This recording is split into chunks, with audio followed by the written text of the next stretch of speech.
السلام علیکم ورحمۃ اللہ وبرکاتہ۔ میں آج آپ لوگوں کو سلام کے ہی بارے میں بتانا چاہ رہی ہوں۔ آج جو ہے سلام ہی کے بارے میں بتا رہی ہوں، اور میرا یہ پہلا ویڈیو ہے۔ اگر آپ لوگوں کو یہ پسند آئے تو آپ لوگ اسے سپورٹ کریے گا، تو پھر میں اگلا ویڈیو ڈالوں گی۔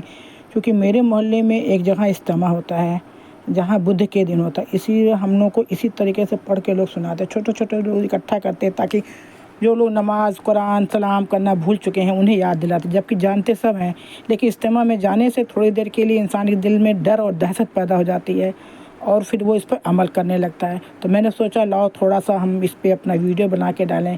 اگر آپ لوگوں کو پسند آئے، آپ لوگ سپورٹ کریں، آپ لوگ لائک کریں، کمنٹ کریں، تو میں کوشش کروں گی کہ چھوٹی چھوٹی چیزیں، کبھی جیسے آج ہم نے سلام کے بارے میں بتایا ہے کہ سلام کرنا کتنا افضل ہے، کتنا اونچا ہے۔ آپ لوگوں کو بچوں کو بھی سکھائیے، گھر میں سکھائیے، اندر سکھائیے۔ اگر آپ لوگوں کو سکھائیے، پھر اس کے بعد جو بھی سمجھ میں آئے تو نماز کے بارے میں چھوٹی چھوٹی ٹاپک اسی طریقے سے پسند کریں۔ اگر آپ لوگ پسند کریں گے، مجھے لگے گا کہ ہاں ابھی لائک ہے، تو میں انشاءاللہ تعالیٰ آگے کروں گا۔ اچھا چلیے شروع کرتے ہیں آپ لوگوں کے لیے۔ اعوذ باللہ من الشیطان الرجیم، بسم اللہ الرحمن الرحیم۔ رب اشرح لی صدری ویسر لی عقدۃ من لسانی یفقہوا قولی۔ حضرت علی رضی اللہ عنہ تعالیٰ سے روایت ہے کہ آپ حضور صلی اللہ علیہ وسلم نے ارشاد فرمایا کہ ایک مسلمان پر دوسرے مسلمان پر 6 حقوق ہیں۔ جب ملاقات کرے تو اس کو سلام کرے، جب دعوت دے تو اس کی دعوت کو قبول کرے، جب اسے چھینک آئے تو الحمدللہ کہے، اور جب اس کے جواب میں وہ رحمت اللہ کہے، جب بیمار ہو تو اس کی عیادت کرے، جب انتقال ہو تو اس کے جنازے کے ساتھ جائے، اس کے لیے وہی پسند کرے جو اپنے لیے پسند کرتا ہے۔ حضرت ابو ذر رضی اللہ عنہ فرماتے ہیں، روایت ہے کہ میں نے حضور صلی اللہ علیہ وسلم سے ارشاد فرمایا، جب آپ صلی اللہ علیہ وسلم کا نام آئے تو درود شریف پڑھنا چاہیے۔ اللہم صلی علی محمد وبارک وسلم۔ ارشاد فرمایا، ایک مسلمان کے دوسرے مسلمان پر 5 حق ہیں: اسلام کا جواب دینا، بیمار کی عیادت کرنا، جنازے کے ساتھ جانا، دعوت قبول کرنا، چھینکنے والے کے جواب میں رحمت اللہ کہنا۔ حضرت ابو بکر رضی اللہ عنہ روایت فرماتے ہیں کہ آپ صلی اللہ علیہ وسلم نے ارشاد فرمایا،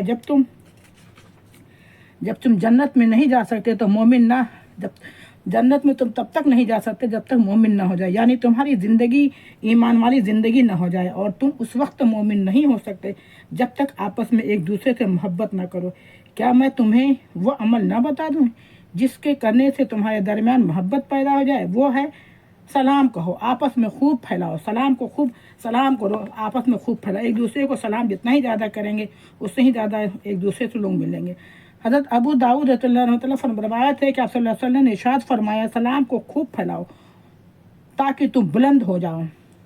حضرت عبداللہ بن مسعود سے روایت ہے کہ آپ صلی اللہ علیہ وسلم نے ارشاد فرمایا، سلام اللہ کے ناموں میں سے ایک نام ہے نا السلام، جس کو اللہ تعالیٰ نے زمین پر اتارا ہے، لہٰذا اس کو آپس میں خوب پھیلاؤ، کیونکہ مسلمان جب کسی قوم پر گزرتا ہے اور اس کو سلام کرتا ہے اور اس کے جواب دینے سے اس کو سلام یاد دلانے کی وجہ سے سلام کرنے والے کی قوم پر ایک درجہ فضیلت حاصل ہوتی ہے، اور اگر جب جواب نہیں دیتے تو فرشتے جو انسان سے بہتر ہیں ان کے سلام کا جواب دیتے ہیں۔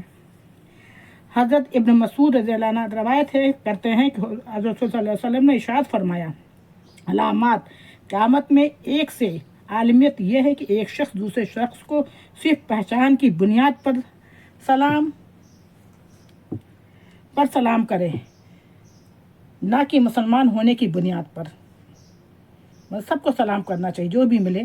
حضرت عمر بن حسین رضی اللہ عنہ روایت کرتے ہیں کہ ایک صاحب نے حضرت صلی اللہ علیہ وسلم کی خدمت میں حاضر ہوئے، انہوں نے السلام علیکم اللہ کہا، السلام علیکم کہا، آپ نے ان کے جواب میں جواب دیا، پھر مجلس میں بیٹھ گئے۔ آپ صلی اللہ علیہ وسلم نے ارشاد فرمایا کہ 10 یعنی اس دن کے لیے اس سلام کی وجہ سے 10 نیکیاں لکھی گئی۔ پھر ایک صاحب اور آئے، انہوں نے السلام علیکم رحمۃ اللہ کہا، اور آپ صلی اللہ علیہ وسلم نے اس کے سلام کا جواب دیا، اور وہ صاحب بیٹھ گئے۔ آپ صلی اللہ علیہ وسلم نے ارشاد فرمایا، 20 یعنی اس کے حصے میں 20 نیکیاں لکھی گئیں۔ پھر ایک تیسرے صاحب آئے اور انہوں نے سلام علیکم ورحمۃ اللہ وبرکاتہ کہا، آپ صلی اللہ علیہ وسلم نے اس کا جواب دیا، درود شریف پڑھ لیجیے گا، اللہم صلی علیہ وسلم، اور وہ مجلس میں بیٹھ گئے۔ آپ صلی اللہ علیہ وسلم نے فرمایا، 30 نیکیاں ان کے حق میں لکھی گئیں۔ حضرت ابو امامہ رضی اللہ روایت کرتے ہیں کہ حضور صلی اللہ علیہ وسلم نے ارشاد فرمایا، لوگوں میں اللہ تعالیٰ کے قربت کا زیادہ مستحق ہوں، وہ سلام کے کرنے میں پہل کرتے ہیں۔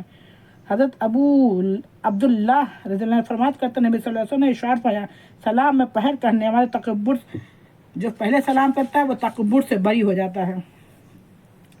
حضرت انیس رضی اللہ عنہ تعالیٰ فرماتے ہیں مجھ پر صلی اللہ علیہ وسلم نے ارشاد فرمایا بیٹا جب تم اپنے گھر میں داخل ہو تو گھر والوں کو سلام کرو، یہ تمہارے لیے تمہارے گھر والوں کے لیے برکت کا سبب ہوگا۔ حضرت عطار رضی اللہ عنہ روایت کرتے ہیں کہ نبی صلی اللہ علیہ وسلم نے ارشاد فرمایا جب تم کسی گھر میں داخل ہو، کسی کے گھر میں بھی اگر آپ داخل ہوتے ہیں تو اس گھر والوں کو سلام کرو، اور جب گھر سے جانے لگو تو گھر والوں سے سلام کر کے رخصت ہو۔ سمجھے؟ مطلب سلام کی کتنی بڑی فضیلت ہے، سلام کرنے سے کتنی پریشانیاں کتنی دور ہو جاتی ہیں۔ حضرت ابو زبیرہ رضی اللہ عنہ روایت کرتے ہیں کہ حضرت صلی اللہ علیہ وسلم نے ارشاد فرمایا جب تم میں سے کوئی بھی کسی مجلس میں جائے تو سلام کرے، اس کے بعد بیٹھنا چاہیے تو بیٹھ جائے، پھر جب مجلس سے اٹھ کر جانے لگے تو پھر سلام کرو، کیونکہ پہلا سلام دوسرے سلام سے بڑا ہے نہیں ہے۔ یعنی جس طرح ملاقات کے وقت سلام کرنا سنت ہے، ایسے رخصت ہوتے وقت بھی سلام کرنا سنت ہے۔ حضرت ابو ہریرہ رضی اللہ عنہ فرماتے ہیں روایت ہے کہ صلی اللہ علیہ وسلم نے ارشاد فرمائے چھوٹا یا بڑا سلام کرے، چھوٹا ہو چاہے بڑا ہو، چاہے چھوٹا ہو بچہ ہو، یہ نہیں کہ ہم بڑے سلام کے بچے نہیں، بچے ہیں تو بچوں کو سلام آپ کر لیجئے، کوئی بھی ہو، گزرنے والے بیٹھنے والے کو سلام کرے، اور تھوڑا آدمی زیادہ آدمیوں کو سلام کریں۔ حضرت علی رضی اللہ عنہ روایت ہے کہ صلی اللہ علیہ وسلم نے ارشاد فرمایا راستے سے گزرنے والی جماعت میں سے ایک شخص سلام کرے تو اس سب کی طرف سے کافی ہے، بیٹھے ہوئے لوگوں میں سے ایک کا جواب دے تو وہ سب کی طرف سے کافی ہے۔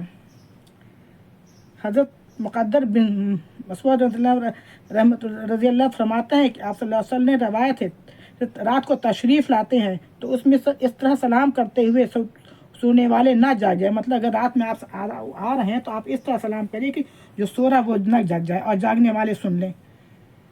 حضرت ابو رضی اللہ روایت کرتے ہیں کہ حضرت صلی اللہ علیہ وسلم نے ارشاد فرمائے لوگوں میں سب سے زیادہ عاجز اس شخص سے ہوں جو دعا کرنے سے عاجزی ہو، یعنی دعا نہ کرے، جو لوگوں میں سب سے زیادہ بخیل ہے، جو سلام میں کبھی بخیل کا، یعنی وہ سلام کرنے میں کنجوسی کرے، اس لیے سلام کرنا بہت ضروری ہے۔